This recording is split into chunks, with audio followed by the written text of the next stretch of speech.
अनुपम का जो घोटाला हुआ था, पूरे देश ही नहीं पूरे विश्व में उसकी चर्चा थी, जिसमें 3,000 करोड़ रुपए का घोटाला हुआ था और असंख्य युवाओं का भविष्य अंधकार में डूब गया। उसकी वजह से 33 पदों के लिए करीब 4 लाख लोगों ने अप्लाई किया, युवा ने अप्लाई किया, और उसकी जिसकी न्यूनतम शैक्षणिक योग्यता कक्षा 8 थी, मतलब 8वीं पास होना उसमें बेसिक रिक्वायरमेंट था, उसमें हमको शर्म आती है कि MBA, MA, MCOM, MSc पास लोगों ने भी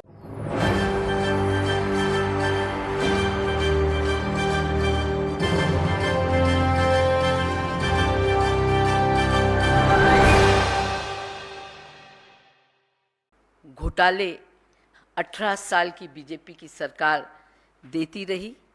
कहा जाता है कि किसी भी राष्ट्र की प्रगति का आधार वहाँ के युवा होते हैं और युवा शक्ति ही देश की वर्तमान और भविष्य का निर्माण करते हैं, और ऐसी युवा शक्ति का खुद का भविष्य भारतीय जनता पार्टी की 18 साल की सरकार ने मध्य प्रदेश में बर्बाद कर दिया। भयानक बेरोजगारी, छात्रों की आत्महत्याएं और घोटालों का शर्मनाक युग मध्य प्रदेश ने 18 साल में देखा है।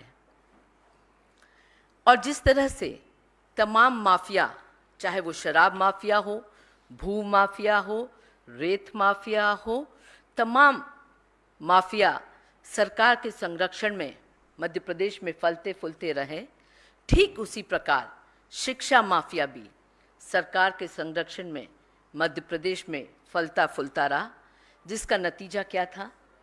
जिसका नतीजा था व्यापम घोटाला, नर्सिंग भर्ती घोटाला, पुलिस कांस्टेबल भर्ती घोटाला, शिक्षक भर्ती घोटाला, पटवारी भर्ती घोटाला।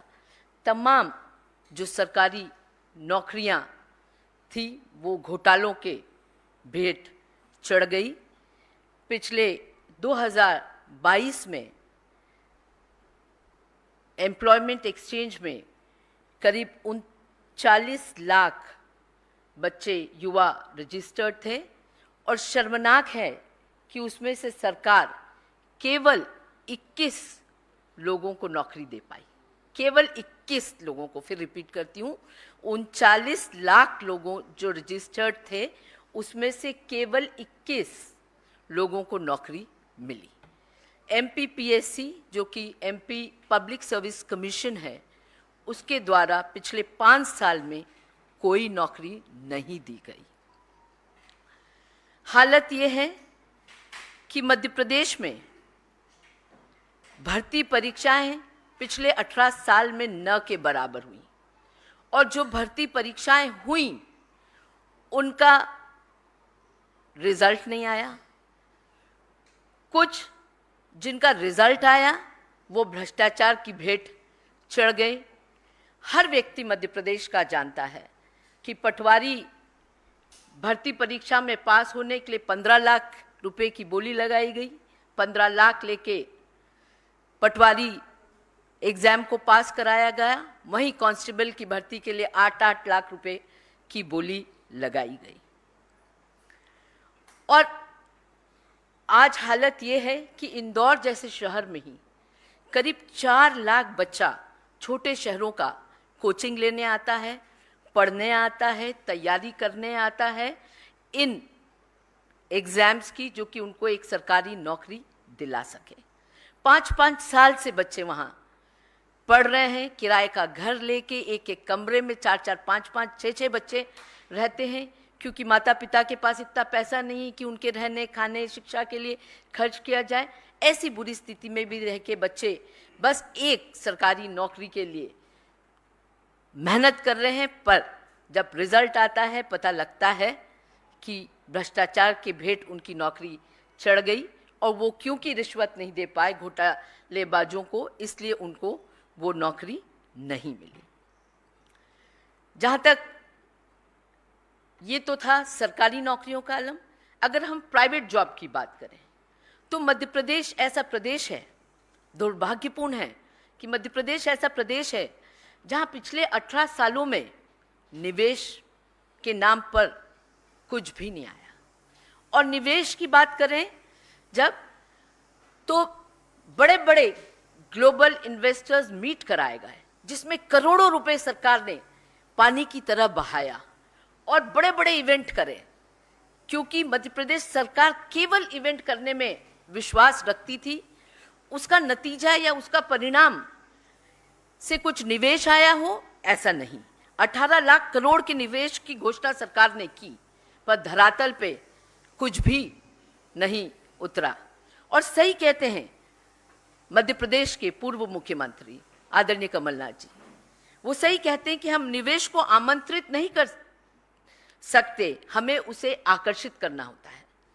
और मध्य प्रदेश निवेशकों के लिए कोई आकर्षण का केंद्र नहीं है, क्योंकि इतना भ्रष्टाचार है वहां, 50% का भ्रष्टाचार है हर चीज में। ऐसे में कौन निवेशक आके मध्य प्रदेश में निवेश करना चाहेगा? इसलिए जो प्राइवेट सेक्टर के जॉब्स हैं उससे भी हमारा नवयुवक पूरी तरह से वंचित रहा। और बार बार परीक्षा देने के बावजूद इन घोटालों के चलते कर्ज के तले दबे माता पिता के प्रेशर में मध्य प्रदेश का नवयुवक फांसी के फंदे पे झूलता रहा। और शर्मनाक है कि पिछले 17 साल की सरकार में 17,000 से ज़्यादा बेरोजगार और छात्रों ने आत्महत्या करी है, जो कि आंकड़ा मैं समझती हूँ देश में सबसे बड़ा आंकड़ा है। पूरी तरह से मध्य प्रदेश का नवयुवक और छात्र निराश हो चुका है। उनकी निराशा का आलम आप सोच सकते हैं जब पटवारी परीक्षा में 6,000 पदों के लिए 12 लाख नवयुवक अप्लाई करते हैं और एग्जाम देते हैं, 12 लाख से ज़्यादा 6,000 पदों के लिए। और उस 12 लाख में 4 लाख से ज़्यादा ऐसे लोग हैं जो कहीं BE हैं, BTech हैं, MBA हैं, अच्छी डिग्रियां लेने के बावजूद आज नौकरी के लिए, वो छोटी छोटी नौकरियों के लिए तरस रहे हैं। 2-4 साल पहले चपरासियों की भर्ती निकली थी विभिन्न शासकीय ऑफिसेज में, और आपको जान के आश्चर्य होगा कि 1,333 पदों के लिए करीब 4 लाख लोगों ने अप्लाई किया, युवा ने अप्लाई किया। और उसकी जिसकी न्यूनतम शैक्षणिक योग्यता कक्षा 8 थी, मतलब 8वीं पास होना उसमें बेसिक रिक्वायरमेंट था, उसमें हमको शर्म आती है कि MBA, MA, MCOM, MSc पास लोगों ने भी अप्लाई किया था। तो आप सोच सकते हैं कि कितनी दयनीय स्थिति है मध्य प्रदेश में और कितना भयावह रूप है बेरोजगारी का और गरीबी का मध्य प्रदेश में। अगर हम उच्च शिक्षा की बात करें मध्य प्रदेश में, स्कूली शिक्षा की बात करें मध्य प्रदेश में, उच्च शिक्षा का ये हाल है कि 18 से 23 साल के बीच में करीब 95 लाख युवा आते हैं और इन 95 लाख युवाओं में 70 लाख युवा उच्च शिक्षा लेने से वंचित हैं। मध्य प्रदेश में प्रति लाख युवाओं में केवल 29 शासकीय कॉलेज हैं, जबकि तमिलनाडु में 40, तेलंगाना में 53, केरला में 50, कर्नाटक में 62 प्रति लाख बच्चों में कॉलेज हैं। स्कूली शिक्षा की बात करें तो उसकी स्थिति तो इतनी दयनीय है कि आपके समझ के परे रहेगी। और ये सब 18 साल की सरकार में। 18 साल इतना बड़ा समय रहता है, और वो भी एक ही मुख्यमंत्री शिवराज सिंह चौहान। ऐसा नहीं कि कोई पॉलिटिकल टर्मोइल था या कुछ था, एक आदमी ने करा दूसरे मुख्यमंत्री ने नहीं करा, ऐसा नहीं है। केवल एक मुख्यमंत्री शिवराज सिंह चौहान जो दिन भर गाल बजा बजा के घोषणाएं करते हैं। 25,000 से ज़्यादा झूठी घोषणाएं वो कर चुके हैं, जिसने सवेरा का सूर्य नहीं देखा। ऐसी 25,000 उनकी घोषणाएं, रोज घोषणाएं करते हैं।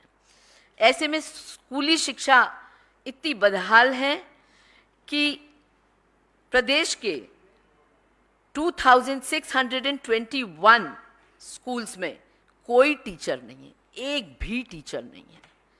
करीब 7,793 स्कूल्स में केवल एक टीचर है और 50,000 टीचर्स का स्थान रिक्त है मध्य प्रदेश में।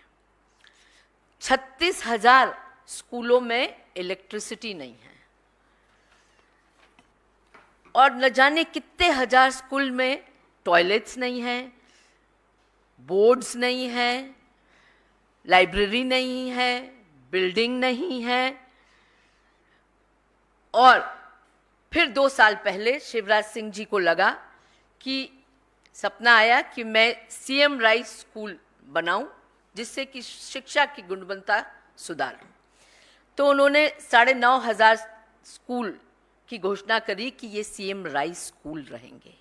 अब सीएम राइस स्कूल का यह हाल है कि वहाँ पिछले 2 साल में न तो बिल्डिंग है, न टीचर्स हैं, और उसमें भी टीचर्स के भर्ती का घोटाला हो जाता है।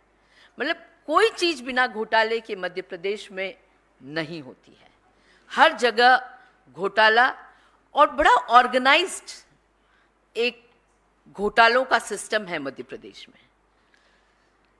जैसे कि हमने देखा कि व्यापम का जो घोटाला हुआ था, पूरे देश ही नहीं पूरे विश्व में उसकी चर्चा थी, जिसमें 3,000 करोड़ रुपए का घोटाला हुआ था और असंख्य युवाओं का भविष्य अंधकार में डूब गया। उसकी वजह से 55 से ज़्यादा मौतें हुई थी, जिसमें जो बच्चे गवाह थे उनकी भी मौत हुई, कुछ पत्रकारों की भी मौत हुई और कई लोग आत्महत्या करने के लिए विवश हुए।